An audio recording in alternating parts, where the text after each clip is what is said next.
I'm Emily from the MNEE Team, and today we are sitting down with Samir from Toronto DAO. Very exciting. Hey, everybody. You're fostering the tech community in Toronto. You've been doing that for a few years, it sounds like. Absolutely. I would love to learn more about Toronto DAO's mission and what you're doing in the space to foster the tech community.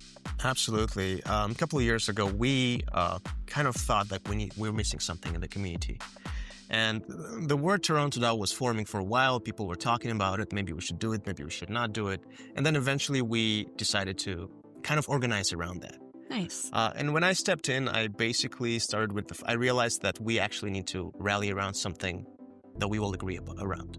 And so I remember we went to this Afghan restaurant with some of the core members. And I said, like, you guys, we need to have a mission statement. We have to figure out, what are we trying to do here? And so after some back and forwards, we all kind of decided on one grievance that we have is that really smart people are leaving Toronto. And we were all kind of with a crypto background and all of that. So a lot of them were leaving to work in tech in Dubai or Silicon Valley or Singapore. But fostering is always happening here. Like, we have so many smart people, but we cannot retain them. And so that's why... Why do you think that is? Well, that's the thing. Like, we want to retain them. And then the question to why there's like an opportunity. So the mission statement is to nurture and retain tech talent in Toronto, because when you answer the question why, you can use it as an umbrella to a lot of things. High costs, maybe decreased in safety, maybe high taxes, high rent, high apartment costs, or, food insecurity or anything like that. So that gave us an opportunity to tackle a lot of things at once, or we can choose which one to tackle to support the mission. Interesting. And with the DAO structure, why a DAO? What kind of drew you towards that? Was it the governance structure of having input from multiple sources? Why a DAO instead of a nonprofit or some other type of structure?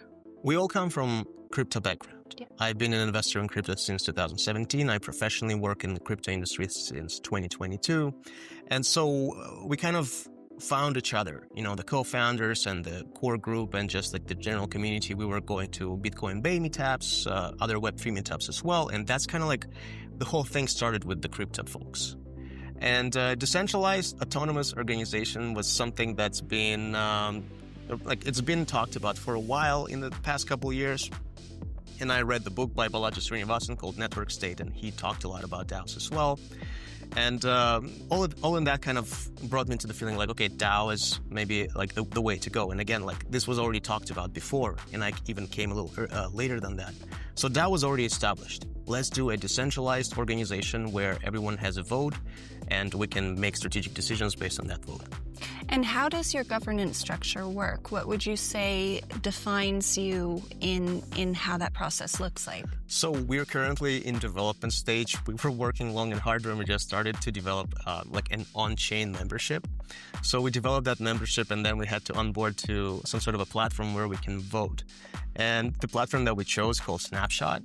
And so basically you connect your wallet to that platform and you find our DAO link on that thing, and you can actually vote, and that vote will be registered on chain. That's kind of like the experiment that we ran, and it's still very clunky, and we had a couple of votes there and here, and it's definitely proven to be kind of like a UI challenge for us as well, but also like getting the onboarding from other people is a challenge. So what we're developing right now is something where we're trying to grow the community first, and then we're hoping to allocate all the memberships to them, and then really start using the platform in the right way. So it's sort of like building a political philosophy, right? You always want to get to that. There is a lot that goes into it.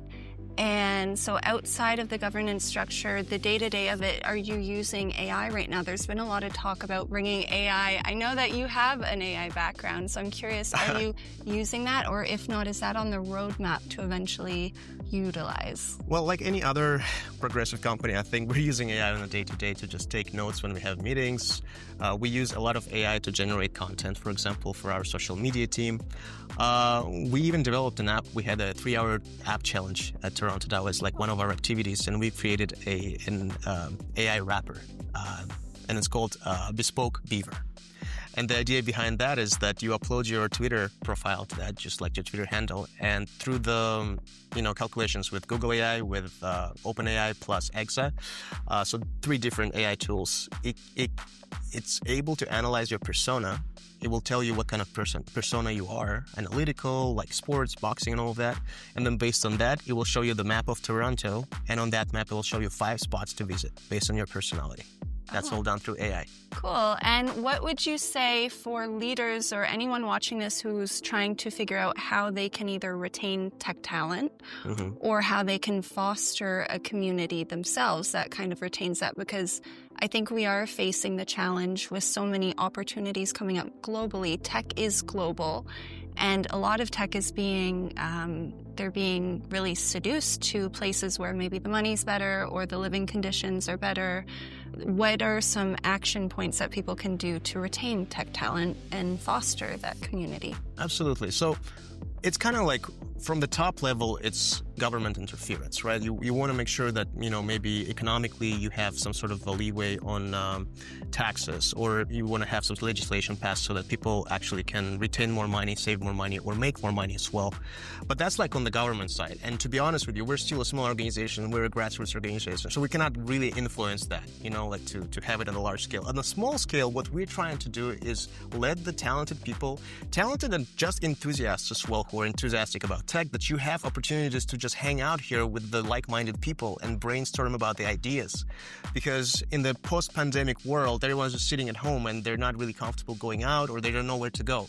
So we have this series of events right now. For example, every month we just throw a great event with great panels, great speakers, pitch night for community members, and we just get them in the place that is well air conditioned, and there's drinks and food, and there's a party. I have like a entertainment section as well. But in between all of those, you can actually talk about tech, pitch your startup ideas, and listen to the great panel with great talents. Amazing. So if someone in the community was looking to throw themselves into a tech community, find their people, would you say that's a good way to get started, coming out to your events? And is there, how does joining the DAO work? How would you recommend that someone gets involved? Absolutely. We don't want to make it very complicated. You just have to follow us on Twitter, follow us on LinkedIn, just catch up with our ideas. We have a Telegram group. But we're standing there and waiting for them. Come and hang out with us. And we're going to do more things, like 3-hour app challenge. You'd be surprised how many people approached me after this, and because we presented this whole thing and it worked and we developed it in a couple hours, and it's just amazing. And people approached me, developers, we want to do this. This is fun.